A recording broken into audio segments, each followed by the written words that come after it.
Remember when Cyril got elected, de Klerk said, if Cyril sticks to his words, everything will be fine. And his words were, if I get elected, these dysfunctional things, we'll sell them to you. So this is how capital work. They go and make a state institution to be dysfunctional, so that all of you cry and cry and cry, and then they say, that guy who owned Virgin. They say Richard Branson came to our rescue. He's buying that thing we're all complaining about that is collapsing, SAA. Because all of us, when SAA collapsed, we're all going to be angry. We're going to be worried. When they say the man is coming to rescue it, is buying it, he will save jobs. We go like, oh yeah. That's how we start. You create a crisis. And just like that, the playbook was revealed. The grand strategy of capital. It's not some elaborate conspiracy theory cooked up in a dark room. It's right there, in plain sight, for anyone willing to open their eyes and see. They go in, infiltrate, and systematically make an essential state institution dysfunctional. They run it into the ground. They loot it. They strip it bare.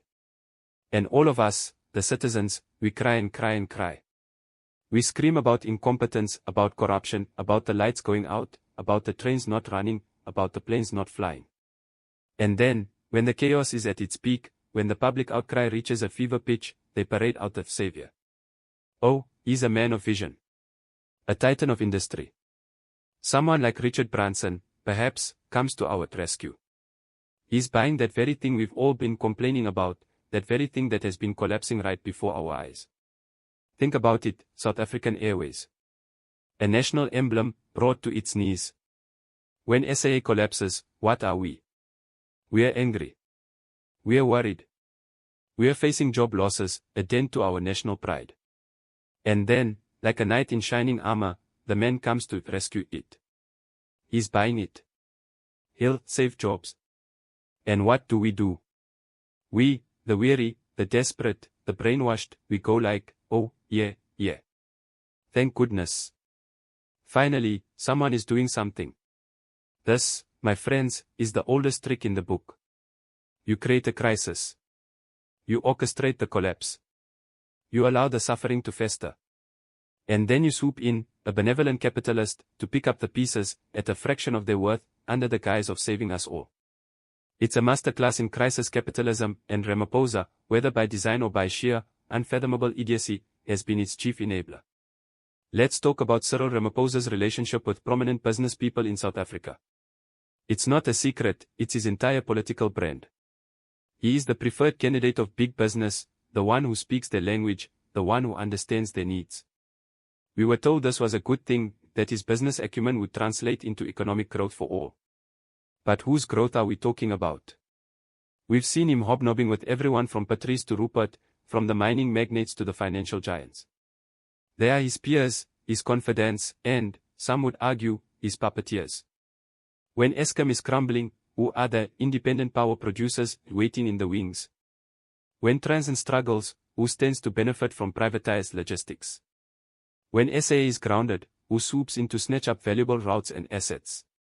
It's not just about friends in high places, it's about a deeply entrenched, symbiotic relationship between political power and corporate interest, where the lines are not just blurred but entirely erased.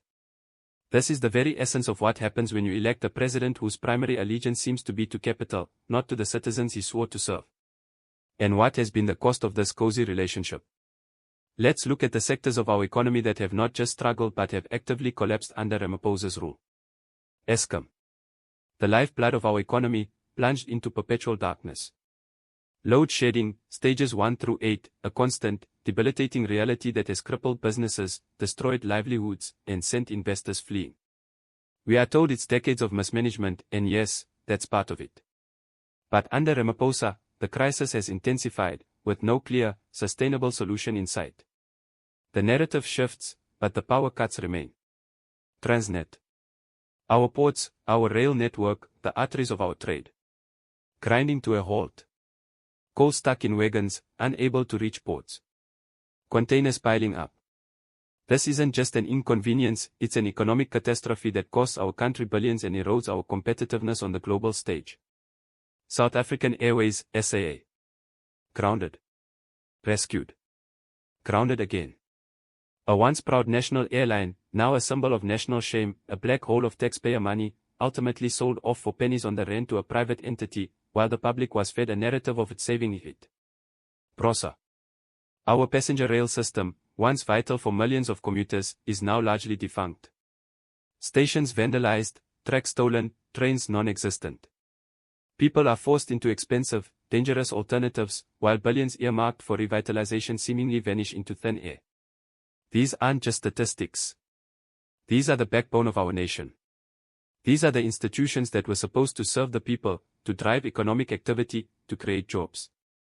Instead, they have been deliberately, systematically, and outrageously run into the ground. And the common thread?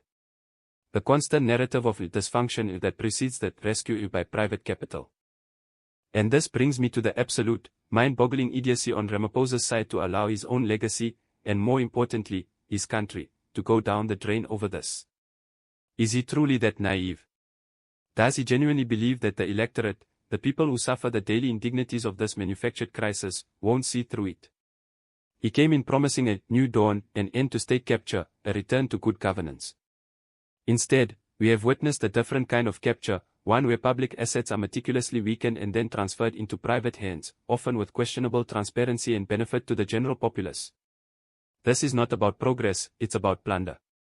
His legacy, once touted as that of a unifier and a reformer, is rapidly being cemented as the president who presided over the systemic dismantling of South Africa's state-owned enterprises, the deepening of inequality, and the further entrenchment of a two-tier society where the connected elite thrive while the majority struggle.